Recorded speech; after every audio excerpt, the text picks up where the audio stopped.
बंगाल में एक बार फिर से चुनाव आने वाला, लेकिन इस बार का मामला सिर्फ वोटों का नहीं है, बल्कि सत्ता, पहचान और भविष्य का है। इस बार क्या खेल बदलने वाला है या फिर दोबारा से खेला हो गए? क्या बंगाल में हिंदू वर्सेस मुस्लिम की राजनीति हो रही है? क्या सच में लोगों को चुनाव के नाम पर डराया जा रहा है?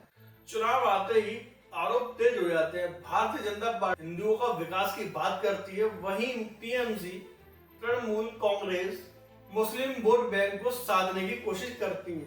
लेकिन इस बार मामला वोटों का नहीं है, बल्कि सत्ता, पहचान और भविष्य की लड़ाई है। या फिर वही खेला दोबारा होवे देखने को मिलेगा। नमस्कार दोस्तों, मैं हूं अमित और आज हम बात करने वाले हैं बंगाल चुनाव जो 2026 में आने वाले हैं, कुछ दिनों में हमें देखने को मिलेंगे। आज हम आपको बताएंगे पूरी सच्चाई जो आपको कहीं देखने को नहीं मिलेगी, जहां मुकाबला सिर्फ दो पार्टियों के बीच में नहीं बल्कि विचारधाराओं की सीधी टक्कर है। एक तरफ है पश्चिम बंगाल की मुख्यमंत्री ममता बनर्जी और दूसरी तरफ हमारे देश के भाजपा के सबसे बड़ा नेता प्रधानमंत्री मोदी। अगर हम पिछले सालों की बात कर रहे हैं तो ममता बनर्जी की पार्टी ने बहुत बड़ी जीत के साथ में और बहुत बड़ी जीत के अंतर से अपनी पार्टी को जीत दिलाई। टीएमसी को स्पष्ट बहुमत देखने को मिली। भारतीय जनता पार्टी ने भी एक बहुत मजबूत तरीके से प्रदर्शन किया और अपने विपक्ष में बैठने के लिए इतनी सीटें बनाई और ये एक आश्चर्यजनक सुधार था। लेकिन चुनावों के बाद भी वहाँ की राजनीति आज भी शांत देखने को नहीं मिली। अब सवाल ये उठता है कि बंगाल की राजनीति इतनी गर्म क्यों रहती है, या बोल सकते हैं बंगाल का चुनाव इतना गर्म क्यों होता है? उसका सबसे बड़ा कारण है, नंबर पहला है राजनीति टकराव, नंबर दूसरा है विचारधाराओं का अंतर और नंबर तीसरा है समाज में विभाजन।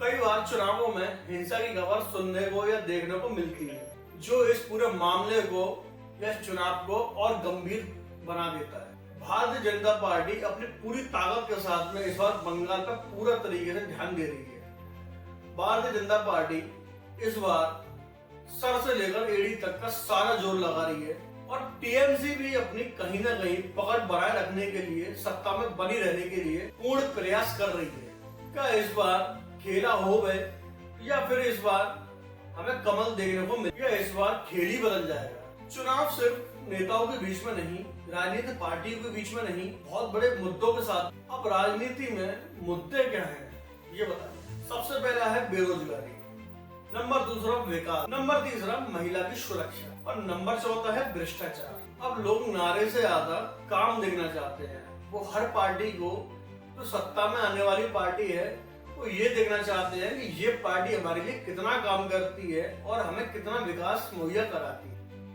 लेकिन बड़ा सवाल ये है कि क्या ये सच बात है?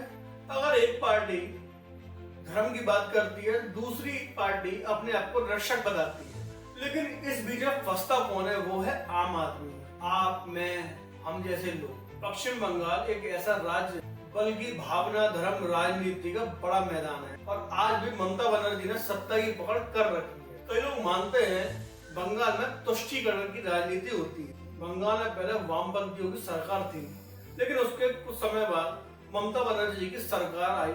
इसका नाम था टीएमसी, तृणमूल कांग्रेस। उनकी पार्टी टीएमसी ने लंबे समय तक राज किया। आज भी ममता बनर्जी ने सत्ता को बहुत अच्छे तरीके से पकड़ के बैठी हुई है। आज भी वो बंगाल की मुख्यमंत्री के रूप में देखी जा रही है। लेकिन कुछ सालों के अंदर भारतीय जनता पार्टी ने भी अपनी एक बहुत अच्छी पकड़ बनाए रखी है। कुछ लोग कहते हैं कि बंगाल में तुष्टीकरण की राजनीति होती है और आरोप क्या है? मुस्लिम वोट बैंक को खुश करने के लिए कुछ योजनाएं, धार्मिक त्योहारों पर राजनीति और कुछ क्षेत्रों में असमानता। दूसरी तरफ क्या कहा जाता है ये बता दें, अल्पसंख्यकों की सुरक्षा की गारंटी। अल्पसंख्यकों की सुरक्षा जरूरी है, सभी को बराबर का अधिकार मिलना चाहिए। और बीजेपी क्या कहती है? सबका साथ सबका विकास और साथ ही हिंदू वोट को एकजुट करने की कोशिश। और टीएमसी क्या कहती है? हम सबको साथ लेकर चल रहे हैं। बीजेपी पर सांप्रदायिक राजनीति का आरोप। सच तो ये है कि दोनों पार्टियां कहीं ना कहीं अपनी वोट बैंक को मजबूत करने की कोशिश कर रही हैं। और दोनों का चुनावी वादे क्या क्या हैं, चुनावी मैनिफेस्टो क्या क्या है? भारतीय जनता पार्टी के वादे, विकास, इंडस्ट्री, रोजगार, केंद्र की योजना व सीधा लाभ। और टीएमसी के क्या वादे हैं? मुफ्त योजना, महिला और गरीबों के लिए स्कीम, लोकल विकास। लेकिन सवाल यह है कि ये वादे जमीन पर उतरते हैं?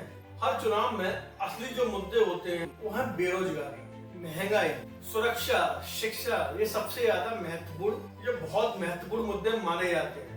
लेकिन कई बार इन मुद्दों को ध्यान हटाकर धर्म और भावनाओं से जोड़ा जाता है, क्योंकि भावनाओं पर वोट बहुत जल्दी मिलते हैं। लेकिन जनता को क्या करना चाहिए? पार्टी नहीं, मुद्दों को देखो, भाषण नहीं, काम को देखो। जो राजनीतिक पार्टी आपके लिए सच में काम करती है, उस पार्टी की तरफ ध्यान दें। बंगाल का चुनाव सिर्फ हिंदू वर्सेस मुस्लिम का चुनाव नहीं है, ये है विकास वर्सेस वादे, काम वर्सेस भाषण, सच वर्सेस राजनीति।